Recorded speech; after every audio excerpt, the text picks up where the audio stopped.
Christian Chokran est également ancien dossier de la Fondation Humboldt et du New York College et il est président de la Société roumaine de phénoménologie et rédacteur en chef de la revue Studia Phenomenologica. Il nous parlera aujourd'hui de Jean-Luc Marion, lecteur de Lévinas. La réception de la philosophie de Lévinas dans l'œuvre de Jean-Luc Marion n'est pas nécessairement homogène. Non seulement qu'il y a plusieurs noyaux d'intérêt que Jean-Luc Marion trouve dans l'œuvre de Lévinas, mais il semble que le centre de gravitation de sa lecture se déplace avec l'écoulement du temps.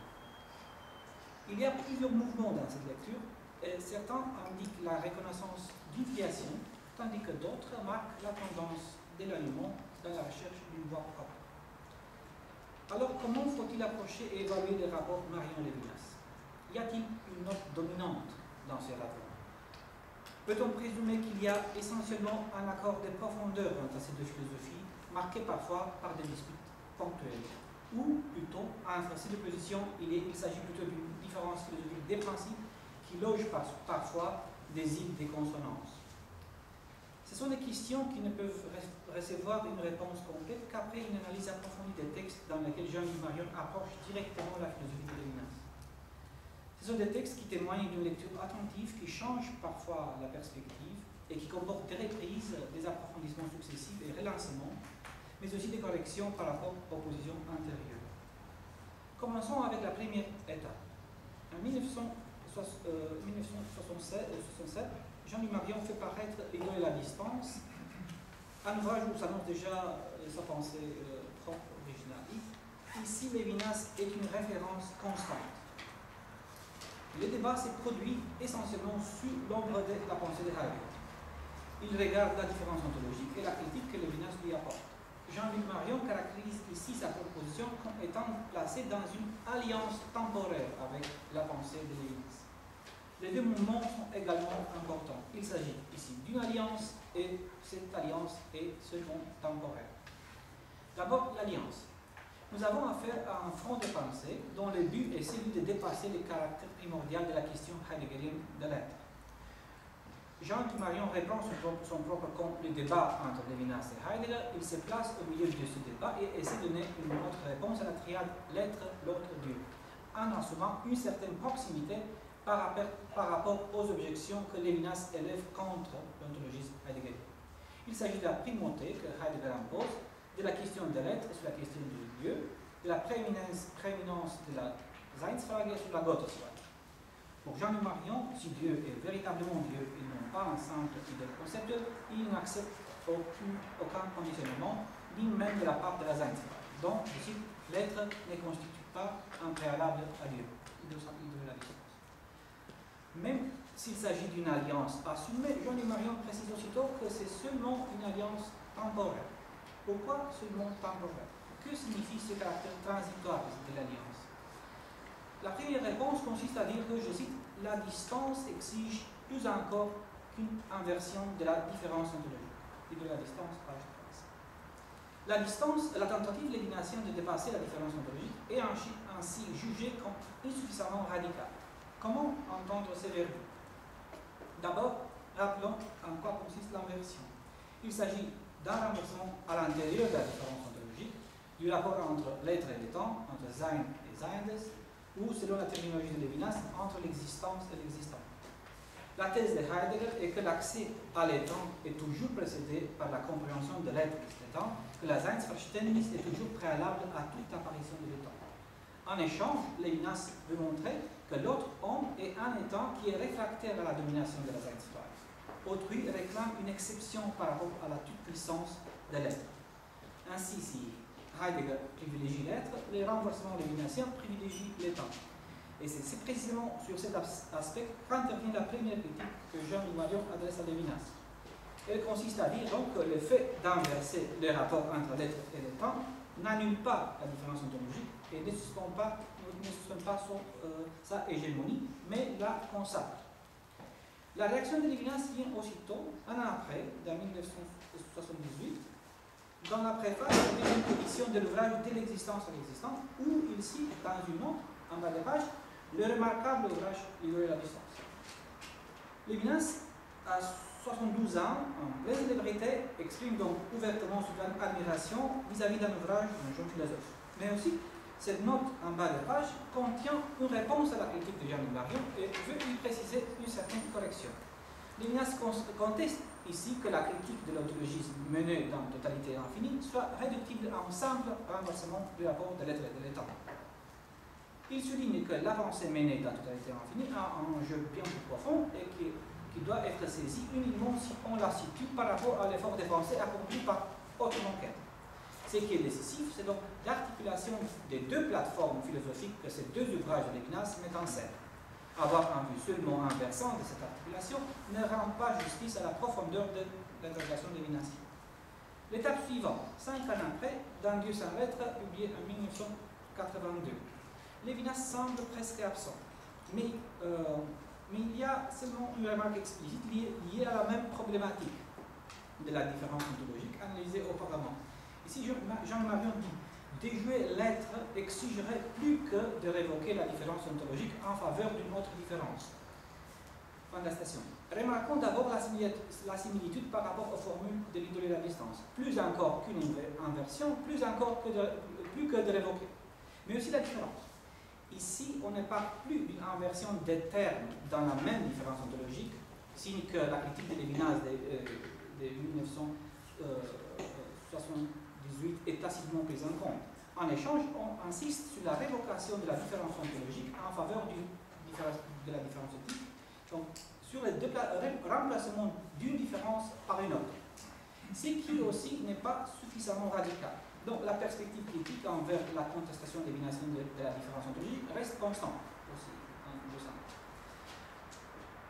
Après encore une décennie, en 1993, Jean-Luc Marion reprend ce fil dans l'étude note sur l'indifférence ontologique et donc, en quelque sorte, raison rétrospectivement à Lévinas et auto-ironique caractérise sa propre critique de l'idole à distance d'être un peu insolente et en quelque sorte naïve. Alors, comment envisage Jean-Luc Marion de surpasser cette naïveté 15 ans après? Notamment en insistant sur le redoublement de la différence qui était déjà mentionné en passant seulement dans Dieu sans lettre. L'enjeu, cette fois, est de montrer que les passages de la différence ontologique à la différence éthique s'accomplissent effectivement dans la subjectivité et à travers celle-ci, dans la réduction du jeu, actif et dominant dans son monde, et placé au nominatif, au « me voici » passif et toujours exposé, toujours à l'accusatif. Il faut remarquer que dans les deux textes discutés jusqu'ici, l'idole à distance et Dieu sans lettre, la question de la différence ontologique et de son possible dépassement n'était pas pensée en corrélation avec la question de la subjectivité. C'est seulement maintenant que les deux lignes jusqu'ici distinctes sont articulées dans leur appartenance intime. Revenons un peu à Dieu sans lettre. Je disais qu'à part cette remarque sur la révocation de la différence ontologique en faveur d'une différence éthique, Lévinas est presque absent. Est-ce que cette absence constitue un recul par rapport à l'idée à la distance? Derrière cette absence, peut-on entrevoir la suggestion que l'alliance avec Lévinas, annoncée dans l'idée à la distance dans son caractère éphémère, est déjà rompue? Ou, au contraire, l'absence constitue plutôt l'indice que cette alliance devient encore plus profonde? Il y a au moins un point qui suggère cela. La problématique lévinassienne du visage est en quelque sorte reprise dans l'analyse phénoménologique de l'icône. On n'ignore pas que le terme visage apparaît aussi dans l'idée à distance, mais là, son usage n'est pas nécessairement lévinassien, car il s'applique non seulement à l'icône, mais aussi à l'idole. C'est en ce sens qu'on trouve plusieurs fois l'expression visage idolâtrique, ce qui, évidemment, est assez loin de la compréhension lévinassienne du visage. Dans l'idole à distance, le visage de l'idole peut signifier la plasticité d'une simple face ou même d'une masse. Je cite, visage fixé, sinon figé. L'idole à distance, page 20. Tandis que pour Lévinas, je cite de et infini, le visage d'autrui détruit à tout moment et déborde l'image plastique qu'il meresse. Dans la mesure où, je cite encore, la présence d'autrui se révèle dans le visage qui perce sa propre image plastique. Bien sûr, je prends la citation. Bien sûr, au moment où Jean-Luc Marion déplace l'accent de l'idole à l'icône et se demande de quoi l'icône offre-t-elle le visage, engageant ainsi le rapport entre le visible et l'invisible, sa réflexion s'approche de l'usage de l'évidence unitaire. Mais l'ambiguïté persiste dans la mesure où l'idole est aussi pourvue d'un visage. Cette situation change dans Dieu sans lettres. Car ici, l'idole n'est plus caractérisée par l'idée du visage, mais comme elle l'était dans l'idole à la distance. Ici, on dit seulement face et figure de l'idole, mais jamais visage. Nous avons donc affaire à une réconsidération du concept des visages, et cela peut être sous une certaine influence lévinassienne. Mais il y a bien plus, car Dieu sans lettres met en scène un certain caractère restrictif. Non seulement que l'idole n'a plus de visage, mais le rapport entre les visages et l'icône comporte cette fois une certaine exclusivité. Jean-Louis Marion écrit ici « Seule l'icône nous montre un visage » ou « Tout visage c'est donc comme icône » ou finalement que l'icône seule offre un visage ouvert. Est-ce que cette exclusivité qui domine ici des couples visage-icône est encore compatible avec la position lévinassienne? En effet, il est peu probable que Lévinas souscrirait à une telle exclusivité. Non seulement parce que l'icône relève d'abord de l'univers chrétien, tandis que l'univers juif, dont se nourrit implicitement la pensée lévinassienne, est réfractaire à toute représentation du divin. Mais ce qui est essentiel est que pour Lévinas, c'est d'abord le visage de l'autre homme. C'est lui qui revendique ma responsabilité et instaure la justice. En échange, pour Marion, ici, il ne s'agit pas du visage de l'autre homme quelconque, mais le visage exclusivement iconique relevé par la figure du Christ. Donc ici, le visage primaire, c'est le visage du Christ, l'icône du lieu invisible, selon le Colossiens.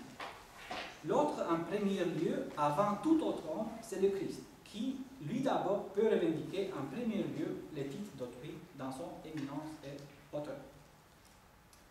Ainsi, l'approche du concept de visage qu'on trouve dans Dieu sans lettres, bien qu'il approprie d'une certaine façon le cadre sémantique de l'évidence, comporte simultanément un déplacement. S'il s'agit d'une critique tacite du concept lévinassien, s'agit-il d'une critique tacite du concept lévinassien de visage, ou il s'agit seulement d'un élargissement du concept de visage qui intègre, au-delà de la figure de l'autre homme, l'épiphanie iconique qui rend visible l'invisible? Fût-ce une critique implicite ou seulement un élargissement, cela est dû à l'enjeu profondément christologique de l'ouvrage de Jean-Luc Marion. Alors, une autre question surgit. Est-ce que cette voie évangélique, christologique, omniprésente dans l'idée à distance, entre dans une certaine concurrence avec la voie juive dont l'écho s'entend en profondeur de la totalité de l'infini? Peut-on déjà entendre un certain différent à ce niveau-là, même s'il n'est pas toujours explicite dans le texte, un différent qui s'accentuera avec le coulement du temps? L'étape suivante de notre parcours ouvre enfin un dialogue direct face à face de Jean-Louis Marion avec la pensée de l'évidence. Jusqu'ici, c'était sous l'ombre de Heidegger. Il s'agit maintenant d'une étude intitulée L'intentionnalité de la mort, écrite en juillet 1983, en hommage à Emmanuel Levinas et repris dans les Prolegomènes à la Charité. Le thème du visage est présent aussi dans cet essai, avec un autre changement d'accent. Car tandis que, dans Dieu sans lettres, le visage avait un caractère exclusivement iconique, relevant de l'autre par excellence le Christ, ici, dans les Prolegomènes, la figure de l'autre ne regarde pas cette altérité verticale et divine, mais d'abord l'altérité de l'autre homme, ce qui est plus proche donc, de la position lévinassienne. Jean-Luc Marion fait donc sien le terme de l'altérité et souligne que l'autre n'est jamais un objet qui peut se donner à la conscience du sujet. Autrui transcende la conscience intentionnelle, il ne se donne jamais comme objet visible, mais comme regard invisible. Il ne se voit jamais, mais peut seulement être envisagé en regardant son visage, plus précisément l'indétermination de ses pupilles, où, je cite, il n'y a rien à voir sinon un vide invisible et envisageable. Fin de citation. Ici, l'intentionnalité se renverse en contre-intentionnalité, tout comme le fait de voir sans être vu. L'autre prend l'initiative et me regarde, tandis que, de mon côté, je me laisse aussi envisager par un regard qui me voit sans que je le voie. Est-ce que le thème lévinassien du visage entre-t-il déjà en concurrence avec un autre phénomène, plus individuel et singularisant, celui du regard? Est-ce qu'ici s'annonce déjà une critique du problème lévinassien du visage qui sera jugé comme trop abstrait trop universel. En effet, l'enjeu est de déplacer l'accent de l'autre lévinatien, qui peut être tout autre possible, à tel autre vue, du visage abstrait à tel visage qui se donne bon regard. La question est, comment arrive-t-on à aimer un tel autre en soi irremplaçable? Le visage n'est-il trop abstrait ou trop universel pour pouvoir individuer autrui afin de pouvoir l'aimer? Au-delà de la neutralité ontologique que Lévinas critique, ne peut-on entrevoir une autre neutralité, plus subtile mais pas moins dangereuse, celui de l'universalité de la loi éthique, c'est de la possibilité de substitution de l'autre par tout autre dans la responsabilité, c'est de l'abstraction du visage en général qui ne permet pas l'apparition d'un tel autre, comme un tel individu, insubstituable et irremplaçable. Ne faut-il dépasser l'éthique et aller au-delà de Lévinas? C'est le dernier saut qui articule notre problématique et il sera accompli d'abord dans l'étude d'autrui à l'individu au-delà de l'éthique, publié en 2000 dans le recueil Emmanuel Lévinas, Positivité et Transcendance. Pour les Lévinassiens, le projet d'un renversement de la primordialité de l'éthique par l'amour peut sembler aussi scandaleux qu'il était pour les Heideggeriens le renversement de l'ontologie par l'éthique osé par Lévinas lui-même, en commençant avec l'essai de 1951, l'ontologie est-elle fondamentale. Le rapport Lévinas-Heidegger domine encore le début de ce texte, qui reprend les thèses lévinassiennes des années 50, selon lesquelles le caractère primordial de l'ontologie doit être mis en question parce que l'anonymat de l'être interdit l'accès à l'autre en tant qu'autrui.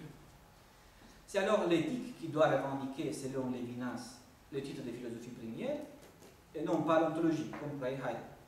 Jean-Louis Marion se propose ici de vérifier si effectivement l'éthique transgresse définitivement l'anonymat. C'est ça la provocation.